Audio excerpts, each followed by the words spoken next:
The gunshot echoed across the dusty main street of Silverridge, Colorado, as Olivia Zane grabbed her daughter's hand and ran for cover behind a water trough, her heart pounding like a steam locomotive.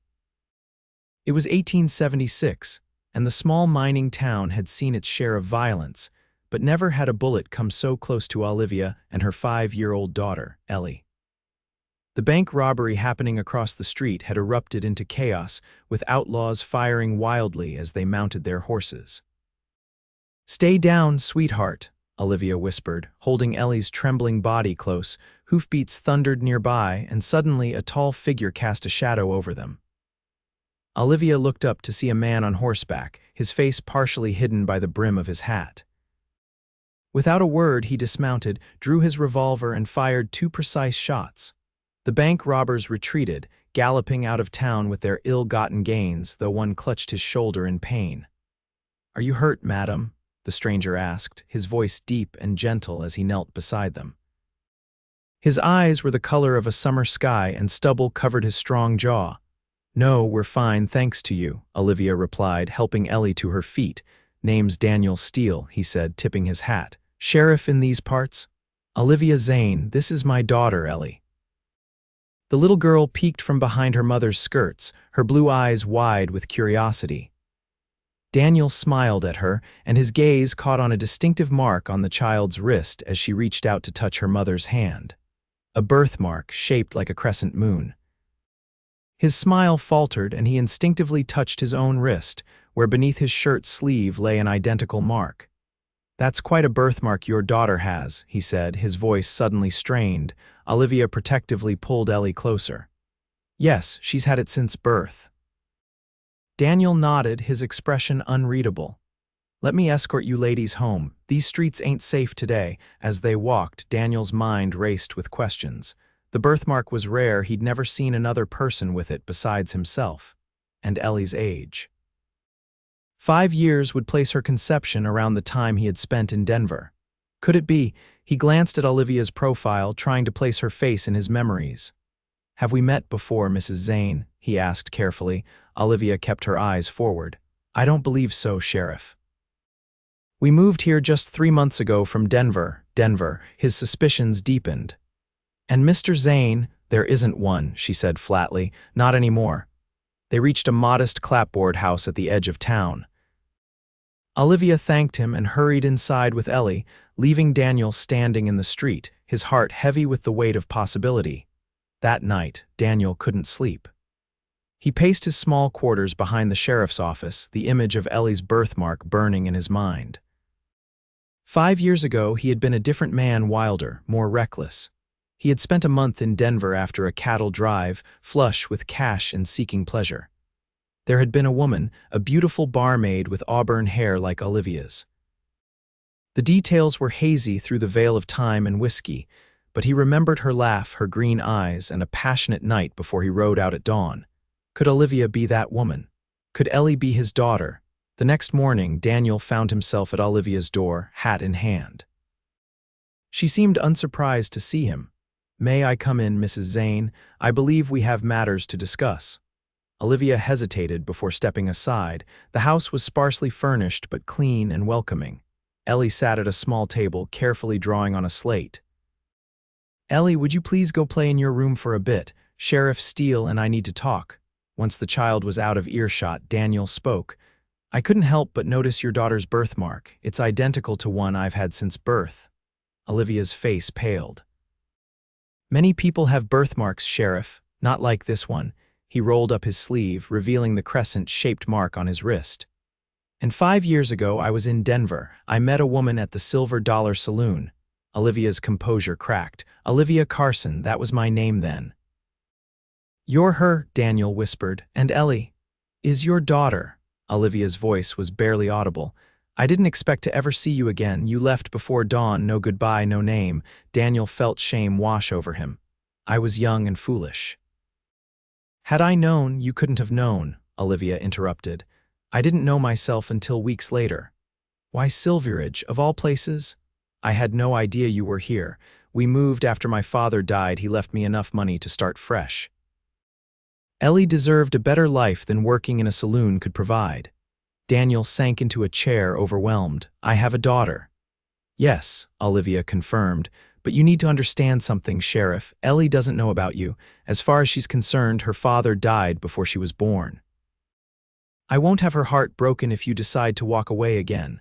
Her words stung, but he recognized the protective instinct of a mother. I understand, but I want you to know I'm not that man anymore. I've built a life here, earned people's respect. I'd like the chance to earn yours and hers. Olivia studied him, searching for sincerity. We'll see, Sheriff. Time will tell. As weeks passed, Daniel made a point to check on Olivia and Ellie regularly. He brought small gifts, a wooden horse for Ellie, fresh vegetables from his garden for Olivia. He helped repair their roof and chop firewood for the coming winter. Slowly, cautiously, Olivia began to see the changes in the man who had once loved her and left. For Daniel, each moment with Ellie was precious. She was bright and curious, with his blue eyes and Olivia's gentle smile. He found himself looking for other similarities, the way she tilted her head when thinking, her fearlessness around horses, her infectious laugh. One evening, as Daniel sat on Olivia's porch, watching the sunset paint the mountains gold, Olivia joined him with 2 cups of coffee. She asks about you, Olivia said softly. Wonders why the sheriff visits so often. Daniel took the cup, his fingers brushing hers. What do you tell her? That you're a friend, that you're kind? Olivia paused. She deserves to know the truth, Daniel. But I need to be certain you won't disappear from her life. I won't, he promised. I can't explain how much she means to me already, how much you both do. Olivia's eyes widened at his implication. Daniel, I'm not asking for anything, he quickly added, just a chance to be in her life. In both your lives, if you'll allow it. Before Olivia could respond, hoofbeats approached, and Daniel's deputy came galloping up. Sheriff, there's trouble at the saloon. Haggerty's gang just rode in, looking for revenge for that bank job. Daniel stood, duty calling. I have to go. Olivia nodded, fear evident in her eyes. Be careful. As Daniel rode toward town, the weight of responsibility pressed on him. He had a daughter now and perhaps a chance at something with Olivia. For the first time in years, he had someone to lose. The confrontation at the saloon turned violent quickly. Haggerty, still nursing the gunshot wound from the bank robbery, had brought 5 men with him. They had the barkeeper at gunpoint when Daniel arrived. Let him go, Haggerty, Daniel commanded, hand hovering near his revolver. You cost me Steele, Haggerty snarled, shot me like a dog in the street. You were robbing the bank and endangering innocent people, Daniel replied calmly, including a little girl. Well, ain't you righteous now, Haggerty mocked. Word is you weren't always wearing that badge. Word is you rode with the Cassidy outfit years back. Daniel's past the part he'd worked hard to bury hung in the air like gun smoke. That was a long time ago. I've changed. Men like us don't change, Haggerty spat. We just hide better. In a flash, Haggerty drew, but Daniel was faster. 2 shots rang out and Haggerty crumpled to the floor. His men, seeing their leader fall, surrendered without further bloodshed. As Daniel locked them in the jail cells, his deputy eyed him curiously. What did he mean about you riding with outlaws? Daniel sighed. I wasn't always on the right side of the law, Tom. Made some bad choices when I was younger, but I've spent years trying to make up for them. Does Miss Zane know? Tom asked innocently. No, Daniel admitted, and I need to tell her before someone else does. That night, Daniel returned to Olivia's house, blood still staining his shirt from carrying Haggerty's body to the undertaker. Olivia took one look at him and ushered him inside, checking him for wounds. It's not my blood, he assured her. Ellie was already asleep, so they spoke in hushed tones by the fire. Daniel told her everything, how he'd fallen in with bad company as a teenager, how he'd ridden with outlaws for 2 years before having a change of heart after witnessing a robbery gone wrong that left a family dead. How he'd wandered for years, working as a ranch hand, a bounty hunter, and finally seeking redemption as a lawman. I understand if this changes things, he finished, staring into the flames.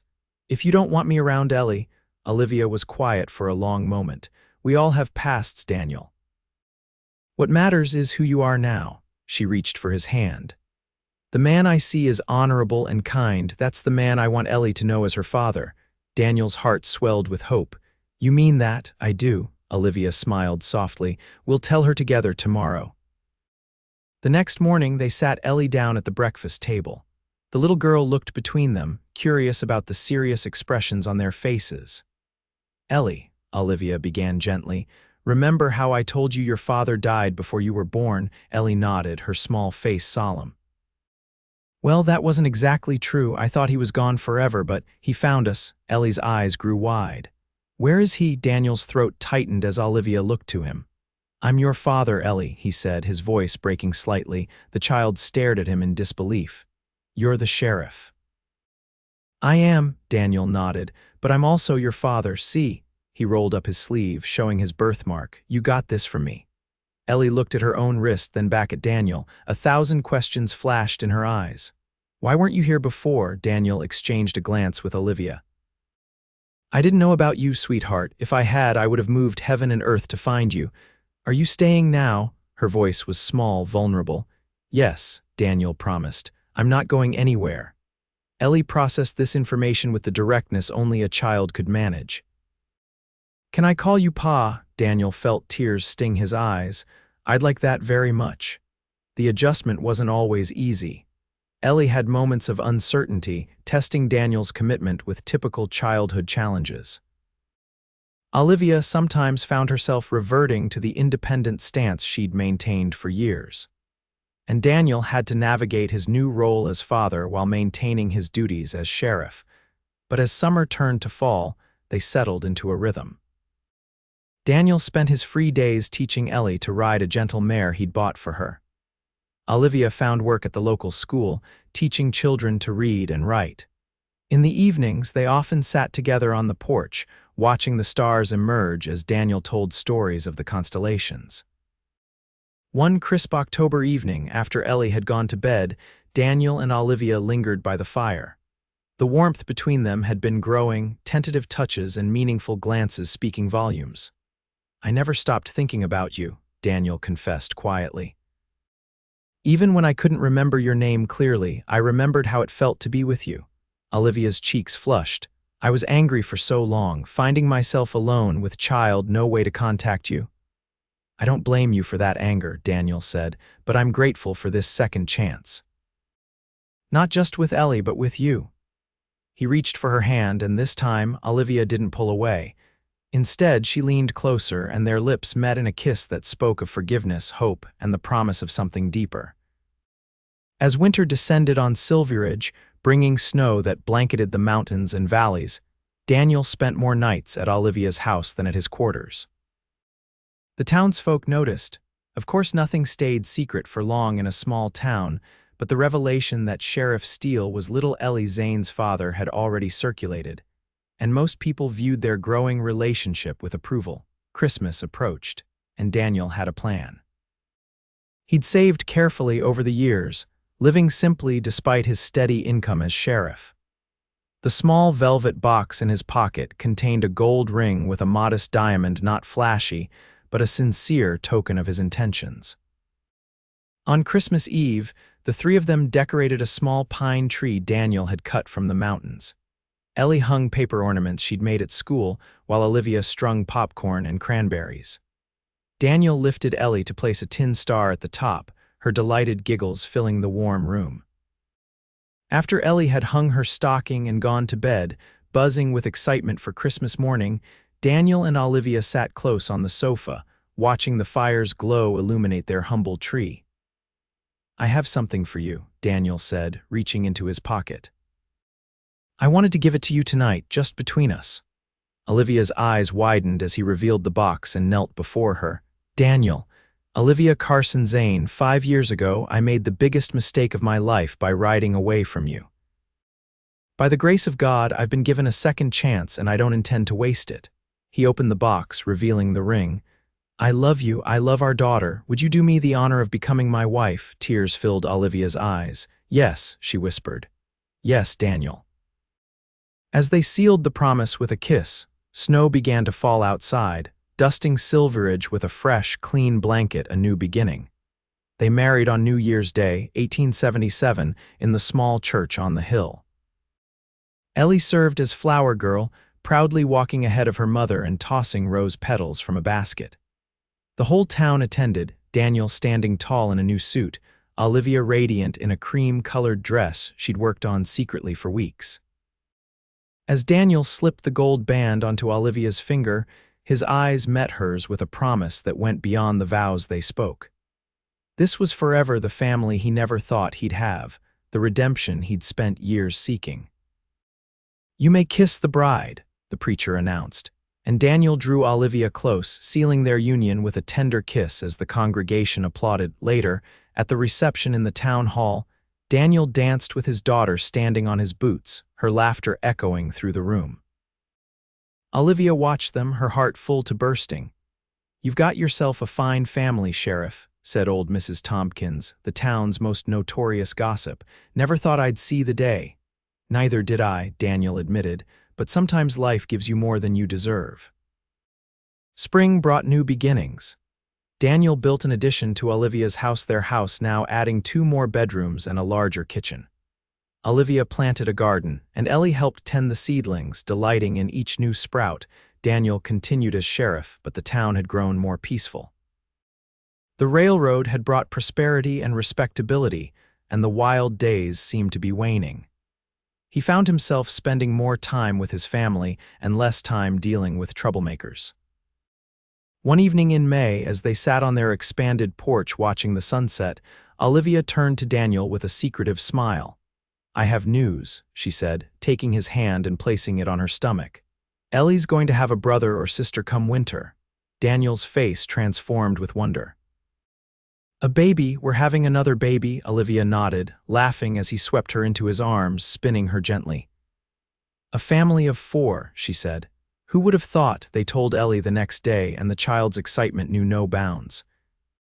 She immediately began planning all the things she would teach her younger sibling: how to ride a horse, how to draw, how to make the perfect mud pie. As Olivia's pregnancy progressed, Daniel found himself reflecting on the remarkable turn his life had taken. From outlaw to lawman, from solitary wanderer to family man, the journey had been long and winding, but every step had led him here, to this perfect contentment. In December, as a blizzard howled outside, Olivia gave birth to a son. Daniel paced anxiously in the next room while the doctor and midwife attended to his wife. Ellie curled up asleep in a chair, despite her determination to stay awake for the baby's arrival. When the doctor finally called him in, Daniel found Olivia propped up in bed, exhausted but radiant, holding a small bundle. "Come meet your son," she said softly. Daniel approached with reverence, taking the swaddled infant in his arms. The baby had a tuft of dark hair like his own, and when he opened his eyes, they were the same green as Olivia's. "What shall we name him?" Olivia asked. Daniel thought for a moment. "How about James, after your father?" Olivia's eyes filled with tears of gratitude. "James Daniel Steele." "It's perfect." As Daniel unwrapped the blanket to count his son's tiny fingers and toes, he noticed a small mark on the baby's ankle, a crescent-shaped birthmark, identical to his own and Ellie's. "Look," he said, showing Olivia. "The family mark." Olivia smiled tiredly. "A sign he's truly yours." "Never doubted it for a moment," Daniel replied, leaning down to kiss her forehead. "Thank you for this life, Olivia, for our family." Ellie woke then, rushing to the bedside to meet her brother. Daniel lifted her up to see, and the look of wonder on her face as she gently touched the baby's cheek was a moment he knew he would treasure forever. "Pa," Ellie whispered, "did I look like this when I was born?" "Just as perfect," Daniel assured her. "And you had the same special mark." He showed her the birthmark on baby James's ankle, then compared it to her wrist and his own. "It's how I knew you were mine from the moment I saw you in town that day. The mark told me what my heart already knew." As snow continued to fall outside, blanketing Silverridge in pristine white, the Steele family huddled together in the warm bedroom, united by love, chance, and the distinctive crescent birthmark that had brought them together. The years that followed brought both joy and challenges. Daniel eventually hung up his sheriff's badge, tired of the risk and wanting to spend more time with his growing family. He bought a small ranch outside town where he raised horses and cattle. Olivia continued teaching until their third child, a daughter they named Rebecca, came along 2 years after James. Ellie, now a young lady of 12, had her father's way with horses and her mother's intelligence. The birthmark on her wrist was a source of pride, a visible connection to her father and brother. One summer evening in 1883, as the family sat on the porch after supper, 7-year-old James asked the question Daniel had been anticipating for years. "Pa, how did you and Ma meet?" Daniel exchanged a glance with Olivia, who nodded slightly. Their children were old enough now for at least some of the truth. "Well, son, I wasn't always the man you know today," Daniel began. "I made mistakes when I was younger, and one of those mistakes was leaving your mother behind when we first met. I didn't know she was expecting Ellie." "So you didn't know about me?" Ellie asked, her brow furrowed. "No, sweetheart. But the moment I saw that birthmark on your wrist identical to mine, I knew. I cried that day, knowing the truth couldn't be hidden anymore." "You cried?" James was skeptical, having rarely seen his father show such emotion. "I did," Daniel confirmed. "Because in that moment, I realized I'd been given a precious gift. I didn't deserve a daughter, and a chance to make things right with your mother." Olivia reached for his hand, squeezing it gently. "It wasn't easy at first," she added. "But your father proved himself to be a good man, a man who keeps his promises. And then you got married, and had James and then Becca," Ellie concluded, satisfied with the story. "That's right," Daniel smiled. "And I thank God every day for this family." Later that night, after the children were asleep, Daniel and Olivia stood on the porch, watching lightning flicker in distant clouds. "You didn't tell them everything," Olivia observed. "They're still young," Daniel replied. "There'll be time for the full story when they're older." "The outlaw years, Denver, all of it," Olivia nodded, leaning into his embrace. "Sometimes I think about how different our lives would have been if you hadn't noticed Ellie's birthmark that day." "I would have noticed something," Daniel said confidently. "Her eyes, her smile, I'd have known my own child." "Perhaps," Olivia mused, "but the birthmark made it undeniable. A sign that some things are meant to be, no matter how many detours we take along the way." Daniel kissed the top of her head, grateful beyond words for the family they had built together.